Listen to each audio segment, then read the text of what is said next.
Catalunya, one of the earliest forerunners of the nation-state in Europe, with its own particular language, culture and history. The closeness of Catalunya to the rest of Europe has been largely responsible for these differences. In the 8th century, the Muslims dominated most of Spain and part of France, but their influence on the language and culture of Catalunya was less than almost anywhere else in the peninsula, because they only stayed for 90 years. In 801, the Franks under Charlemagne drove the Muslims back out of northern Spain. For the next 2 centuries, Catalunya was part of the Frankish kingdom.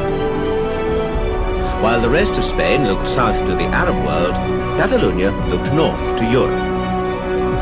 It was now that the Catalan language was born. Spoken on both sides of the Pyrenees, it was closer to the Latin dialects of southern France than to those of the peninsula. With the decline of the Frankish Empire at the end of the 10th century, Catalunya became independent.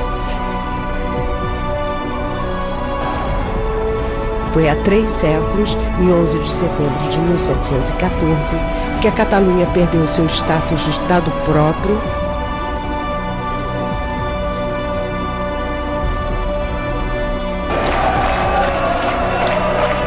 tsunami.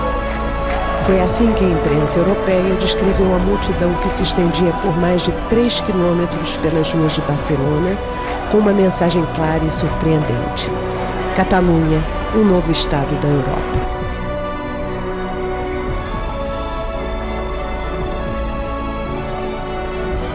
L'actualité internationale en bref et en images, en Catalogne, au nord-est de l'Espagne. Une mobilisation inédite hier pour l'indépendance de la région. Une chaîne humaine de 400 km de long a rassemblé des centaines de milliers de personnes. Elle réclame la tenue d'un référendum sur le sujet.